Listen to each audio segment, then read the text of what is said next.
बाबूजी लोग कहला कि बाबू हम बड़ा टेंशन में आज जात हैं।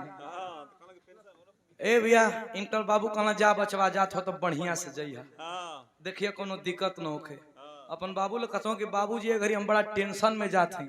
इनकर बाबू के कथो इनकर बाबूजी के समझ में आयल कि कोनो जगह का नाम टेंशन कथो जा बचवा तो जा आरामे से जइहा, टेंशन आराम पहुंची। हाँ टेंशन में आराम से पहुंचिए। ऐसा ऐसा हुआ और रवीना को खूबसूरती के देख के मास्टर ठंडा पाला भी लगत हो। 12 बजे 11 बजे तो समझ में आओ था कि अब इनका नाश्ता का टाइम भइले। नाश्ता का टाइम भइले।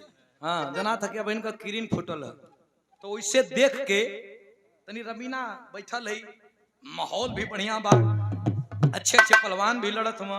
अरे हमन गवैया बजवैया लड़वैया को लेखा में आवल जाला चाहे चढ़वई हो मतलब गाड़ी घोड़ा का। हाँ एक का में कुल आवेला। ए भैया तब बड़ा बढ़िया सुंदर माहौल बा, कुछ बजा दा जौन सबके आनंद आ जाए।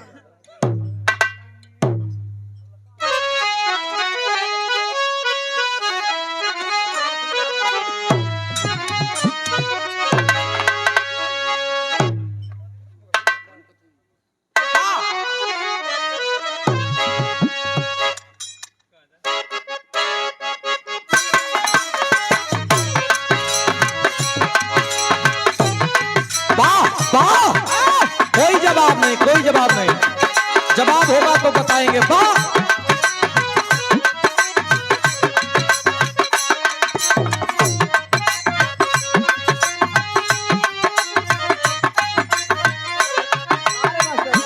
वाह मास्टर, हमें जवाब कहीं के ना चाहते। इतना भैया लोग जुटल बानी, पहले के जमाना से आज के जमाना में कितना अंतर हो गई। कितना हो पहले कवि जी बतैला हन कि पहले कौड़ा चले तो ओकरा पर हुक्का चिलिम चले।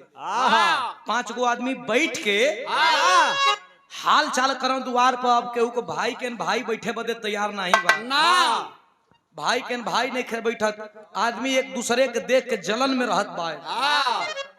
केहू के समय नहीं खे। अब पहले के आदमी के इतना समय रहे कि आज तब बियाह हो विदा ना आदमी भोजन करत कहवा नाश्ता करके निकल जाता हूँ। पहले जनवास 4 दिन कर रहे, पहले पड़ाव परे खाली टाइमे टाइम रहे।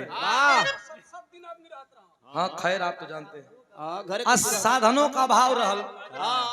पैदल एक बेरी ढूंढा चूड़ा चले, एक बेरी जिलेबी चले, लिट्टी गोईठा पर कुल फुका समय रहल। प्रेम भी गजब कर रहल। आजकल फेसबुकिया प्रेम हो, फेसबुक पर प्यार हो जाता, बियाह होइला के बाद बिहान भइले छुट्टा छुट्टी भी हो जाता। अब पहले बाबू माई देख के बढ़िया से बियाह कर, ठोक ठेठा के एगो भैंसे पर बियाह होखे तो होखे।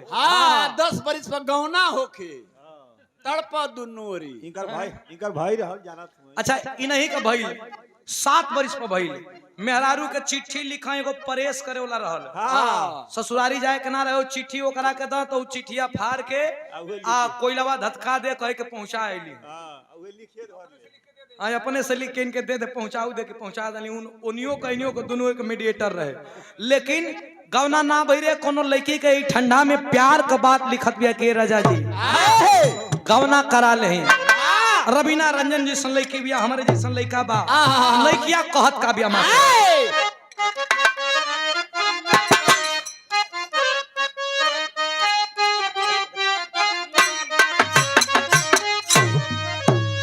उ लड़किया कहे कि ये राजा जाड़ा में अब शीतलहरी बर्दाश्त नहीं खे हो। ए राजा जाड़ा में, ए राजा जाड़ा में गवना हरे करई ती रजाई नियन काम जाई।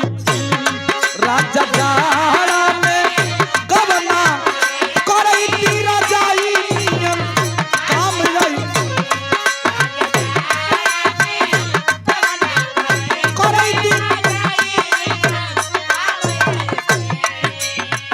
ए रवीना ए राजा जाड़ा ना देख लू का। अच्छा एक मिनट तनी देखिए लोगन रवीना देखा तारी राजा जाड़ा राजा जाड़ा में गवना करई तीर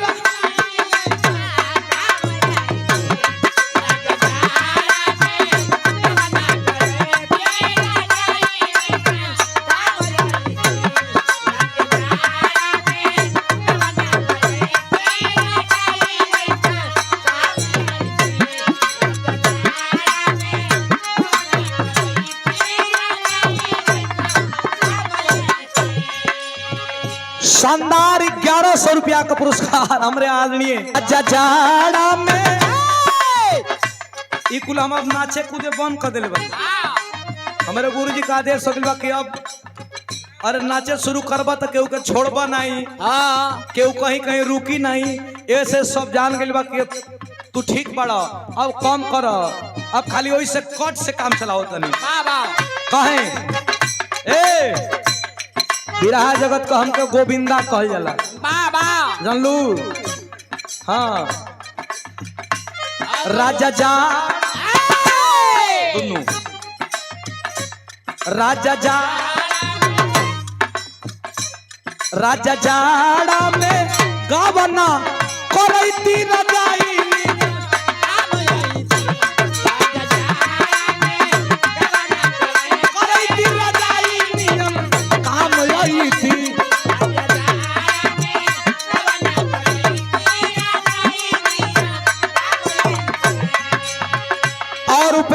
जैसे बराला सैया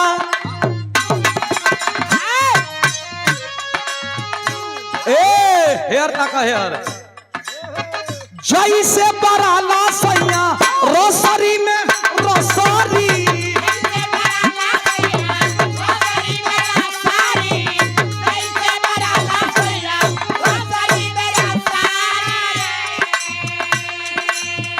जैसे बराला सैया रोसरी में रोसरी वैसे सता के सुतती डंगरी में डंगरी वैसे सता के सुतती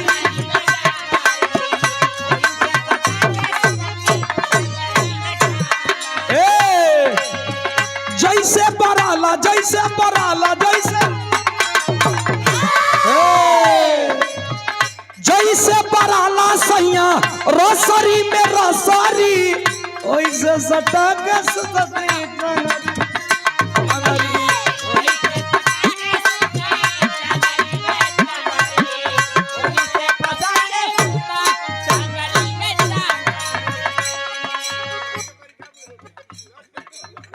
जैसे बराला सैया रोसरी में रोसरी वैसे सटा के सुतती टंगरी में टंगरी